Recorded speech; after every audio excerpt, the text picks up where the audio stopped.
Graça e paz, irmãos. Vamos continuar falando sobre a mensagem do eu e a mensagem de Deus.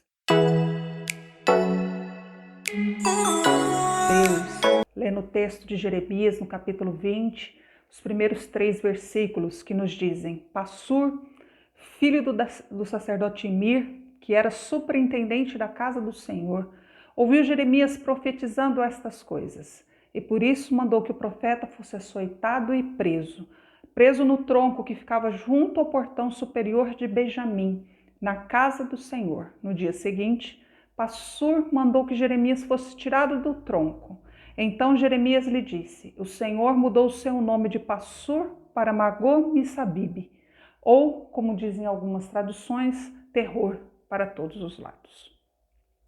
A gente viu na semana passada um pouco do que Passur pregava, do que realmente quer dizer paz, que vai além de problemas, que vai além de uma vida leve, sem nenhum tipo de preocupação.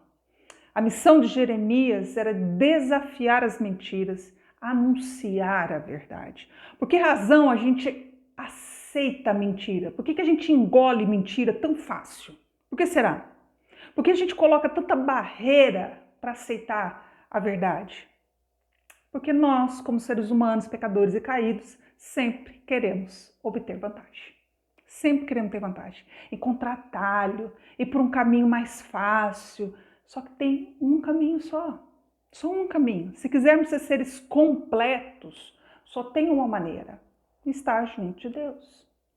A gente tem que desmascarar uma vida centrada no nosso próprio eu, em nós mesmos, nas nossas necessidades mesquinhas, e proclamar a vida em cujo centro está em Deus. Jeremias desejava que o povo praticasse uma adoração genuína e voltada para Deus. Em vez de ficar caminhando pelo templo, admirando as mensagens vazias de paz, paz, paz, quando não há paz, e olhando a sua própria vaidade, contemplando sua própria vaidade. Jeremias, veja o contexto desse texto. Ele solicitou uma audiência com os líderes da cidade, os sacerdotes, os anciões da cidade, e levou esses homens até o vale de Inom, no lugar chamado Tofete. Ali ainda acontecia sacrifícios de crianças em segredo. Ali era o depósito de lixo da cidade. Você imagina o cheiro do depósito de lixo? Gente, um depósito de lixo no século XXI é terrível. Você imagina como era antes. E ainda por cima com cheiro de carne de gente morta, assada. Jeremias, ele tinha uma botija, como se fosse uma botija de oleiro, um vaso de barro, um vasinho de barro. E ele começou a falar da sua preocupação com aqueles líderes e anciões do povo. Ele disse que Deus tinha um grande amor e um grande propósito para o povo. Ele já repetiu ali tudo que ele vinha pregando, Mas só que ele disse que uma reforma é inútil se não tem uma mudança de vida. Eu acredito nisso e creio que você também. Isso é inutilidade. Templo não muda a vida. É Cristo que muda a vida.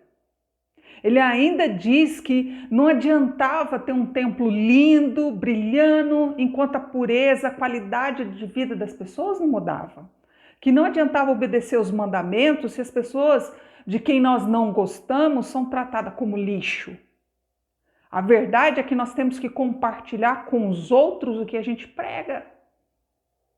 A popularidade é só uma cortina de fumaça. Tudo que importa é Deus. Naquele lugar terrível, pavoroso, Jeremias acusou aqueles homens de se renderem a um sistema religioso que garantia o sucesso nos seus empreendimentos e, ao mesmo tempo, eles estavam abandonando a Deus, que tinha chamado eles para uma vida de amor, para uma vida de fé, uma vida de obediência. E ele também acusou aqueles homens de eles estarem usando os elementos dos cultos pagãos do povo ao seu redor para ter lucro, para manipular o povo. Aí no fim do sermão, gente, queria ter visto isso. Jeremias cata a botija quebra ela e diz: assim diz o Senhor dos Exércitos, deste modo quebrarei este povo e essa cidade, como se quebra o vaso do oleiro, que não pode mais se refazer. Mensagem poderosa, terrível, né? Um chacoalhão de Deus tremendo. Ah, gente, essa mensagem correu. Ela correu mais do que fake news na internet. E quando Jeremias chegou no templo, chegou na cidade, o negócio estava borbulhando. Porque o que aconteceu em Tofete já chegou nos ouvidos de Passur, o grande pregador, o massagista de ego. E ele, como presidente da casa do Senhor, ele era o responsável por manter aquela operação em movimento, entendeu? Pela manipulação do povo, para que todo mundo se sentisse feliz com a mensagem, que dessem as suas ofertas, que dessem os seus dízimos, que continuasse tudo ali sendo mascarado. Era ele o responsável, para que todo mundo tivesse sucesso. E Jeremias era um estorvo no plano. Aí Passur prendeu Jeremias, colocou Jeremias no tronco. O maquiador da religião colocou no tronco o profeta do Altíssimo. Jeremias foi humilhado, mas ele não foi intimidado. Ele virou para Passur, porque o tronco podia confinar seu corpo, mas não podia silenciar. E ele disse: o Senhor já não te chama Passur, e sim Magor-Missabib. Ou seja, terror por todos os lados. O julgamento está próximo pelo pecado intencional que campeia. E tudo que você faz é aspergir água santa sobre ele. A Babilônia invadirá esse lugar, saqueará tudo e levará o povo cativo. Quando isso acontecer, pastor, o seu nome será lembrado como terror por todos os lados. Ficará patente a todos que você e não Deus é o responsável pela perturbação da paz. A falsidade da sua pregação ficará exposta. A hipocrisia do seu culto será exibido. E por esta causa o julgamento é inevitável. Sim, terror por todos os lados será o seu nome. Colocar esse rótulo em Passur não adiantou nada. Ele é o presidente da casa do Senhor, ele é aplaudido pelas multidões, imitados por muitos, e Jeremias está no tronco, exposto ao ridículo das pessoas.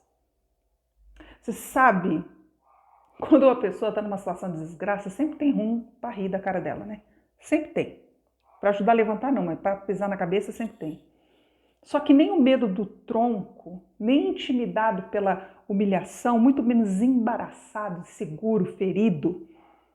Sabe o que era Jeremias? Jeremias não era um ferido. Jeremias era uma cidade fortificada, uma coluna de ferro e muros de bronze. Foi isso que Deus disse que ele era. E o que importa é o que Deus diz ao nosso respeito. Não temos que gostar dessa ou daquela situação. Jeremias gritou com o pastor, porque eu não acredito que ele falou num tomzinho tranquilo e calmo e essa mensagem. Ele não estava gostando de passar pelo sofrimento e pela humilhação. Porém, não tinha medo no seu coração, porque o mais importante era a vida com Deus.